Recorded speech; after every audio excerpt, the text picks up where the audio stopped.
it's Liberty, and today I am going to be wrapping up all of the books and other things that I read during October. It's my first wrap up in ages. This year has not been a good reading year for me, but I am catching up.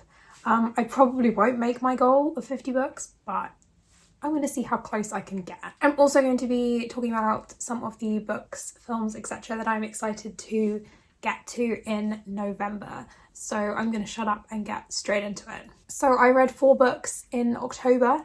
The first 3 were the first 3 books in the Accursed Kings series by Maurice Druon. I've been on a mission to finish this series, so I reread the first 3.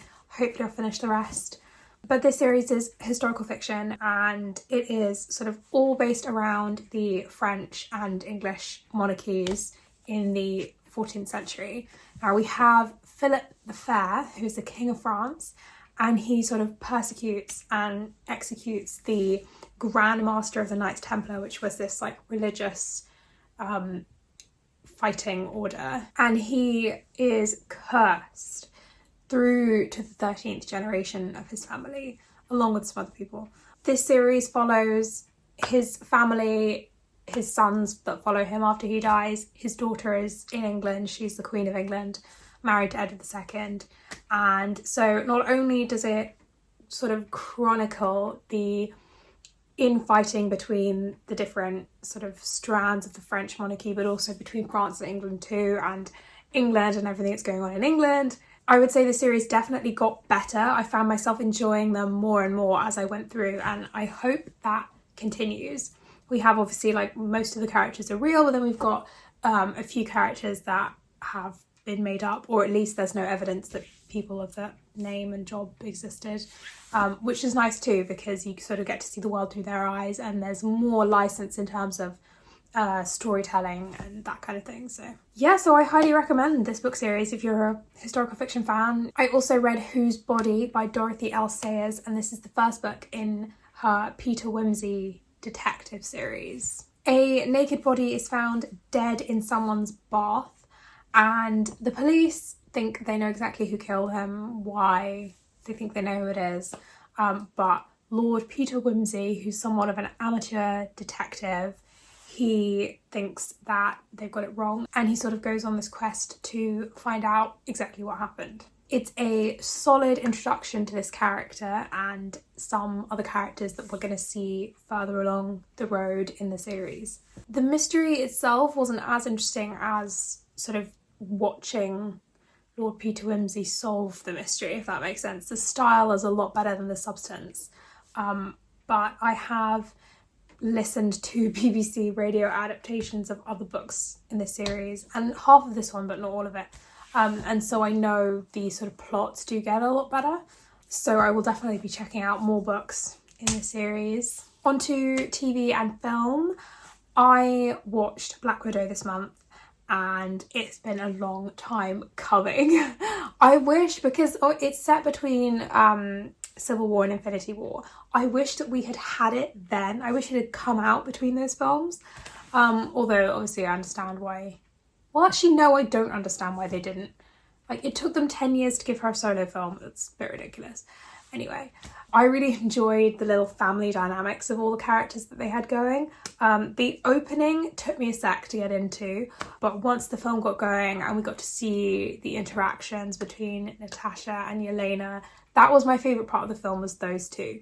And actually it was just a really good, solid, self-contained film in itself, which is nice. Yeah, if you don't remember Age of Ultron, they do sort of talk about her backstory that you got in more detail in Age of Ultron. I also saw Wes Anderson's film The French Dispatch recently, and I really enjoyed it. I really like his sort of style of filmmaking, and I thought the way all the different shots were set up was really nice. It was a bit fast for me. I haven't watched a fast film like that in a long time, so I did like miss a couple of things, but it's something that I want to rewatch, and I think will sort of take more away from the second time. It's about a newspaper, and it's like an outpost of an American newspaper in a town in France. It's an anthology, so you see the 3 or 4 different articles that are going in a newspaper issue. You sort of see the story of each one. I would recommend it. I mean, I love The Grand Budapest Hotel. It's probably one of my favourite films. I also watched Shadow and Bone in October, and I really enjoyed that. I have read the Six of Crows duology, obviously I've talked about it. Hadn't read the Shadow and Bone, the Grishaverse trilogy. But yeah, I wonder if I would have hated it if I had read the books first, because obviously they do, you know, you've got the characters from Six of Crows in this first series, sort of in the events of the Shadow and Bone trilogy. And I mean, I appreciated that. I don't know if fans of the original trilogy would have. And I really love the way that they sort of expanded and developed the Six of Crows characters, sort of as a sort of prequel.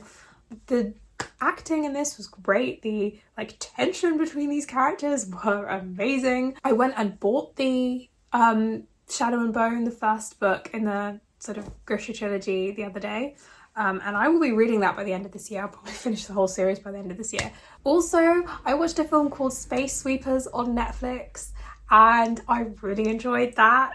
It's set in the future, sometime in the future, but Earth has become uninhabitable, and there's this the conversation that we're having right now, saving the planet versus trying to colonize the rest of the universe. And obviously Elon Musk has got his own opinion about which of those we should do. And so we follow these characters that sort of collect space junk and sell it, and that's how they get them. They're like space pirates basically, which is just tick, tick, tick. Obviously everyone in this film has got earpieces in, and it auto translates everything for you. And the main space pirates are they're speaking in Korean, and then you've got Richard Armitage in this film who's speaking in English, and then you've got characters, you know, speaking in French, and then there's a lot of Spanish in this film too, which I love because I can understand a lot of it. These international films, I think Netflix has really decided that that's what it wants to make. Really multinational, international films, and I'm so here for it. Here are my top 10 most listened to songs in October. 80s' mini album came out in September, but it is really rare that I listen to a whole album on the day it comes out. I'm very much a song here, a song there, and it'll take a while. Eternal Sunshine is just such a bop.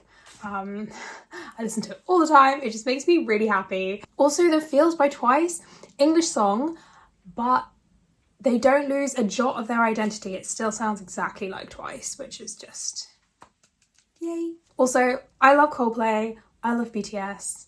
Together. Also, Favourite only came out on the 25th, and it's already in my top 10. NCT 127 really killed it, making a sort of vampire themed music video the week of Halloween. It sounds amazing. That chorus is amazing. And I mean, they all look incredible too, but they just always do. So on to my November TBR. Now, I am currently reading The Mirror and the Light by Hilary Mantel, which is the 3rd book in her Thomas Cromwell historical fiction series. It's huge. I'm really enjoying it. People love to write about Anne Boleyn and Catherine of Aragon and The Break with Rome, and while that's great, it was really nice to sort of get a historical fiction slant on Jane Seymour herself, because we often get, oh, she's the wife that gave Henry a son, and that's it. Not much about her personality other than the fact that she was sort of pliant. Obviously, I studied the Tudor period. The Pilgrimage of Grace is a rebellion which is featured quite heavily in this book. And also Mary the First. Mary's relationship with Cromwell is also something that I found really interesting. It's sort of threaded throughout this trilogy. Just the way that she writes Cromwell was really nice. I really enjoy it. I'm also currently reading Sweet Thames by Matthew Neal. And it is a historical fiction novel, and it is all about Joshua Jeavons, and essentially it's set in, I think, 1849, and cholera is sort of threatening the world.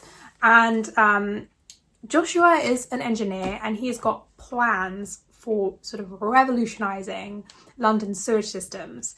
And it's all going on with the threat of cholera. No one really knows what causes it. There are sort of inklings, and there are all these crazy cures that people have come up with. They don't know if it works. He also has problems at home, so his life gets a bit messy. Also, I bought The Betrayals by Bridget Collins the other day as a reward for getting my flu jab, which I got on Monday. Everybody get flu jabs. It's going to be worse this year because last year we were all inside. The Betrayals is set in an academy in France. It's sort of dual-stranded because we've got our main character Leo, and the present is him returning to this academy as an adult. So you get him in the future, and then him and the events that happen to him at the academy that are sort of going on at the same time. I think they're going on at the same time. This is an academy where students are trained for a sort of contest. I hope it's a magical contest. Because I read the binding and I really enjoyed it, and obviously that's magical realism as well as like historical fiction. So yeah, I'm deliberately going into it not knowing too much because, like I said, the binding. Music, do not look for me on the 12th. The 12th of November, Taylor Swift is releasing her re-recording of Red with new tracks. Red is my favourite era of Taylor Swift's, like musically and lyrically. Also, Twice has got a full album coming out on the 12th. Also, Kai from EXO, his second solo album's coming out sometime in November. His first album was No Skip. So film and TV, I am currently watching Memories of the Alhambra on Netflix, and it is so good. It is blowing my mind. Oh my god. So there's basically it's about an AR game, and it's, you know, via contact lenses, and it's set in Granada and Seoul as well, but it's just so good. And like, our main character is obviously discovering these lenses, discovering the game. There's a little bit of romance too, and tension with like a former business partner. I'm 7 episodes in, and I genuinely have to stop myself from just immediately watching the rest of it all the time. And also I'm going to see The Eternals this week, so it's a very sort of sci-fi fantasy week for me. So that was my October wrap up and sort of November TBR.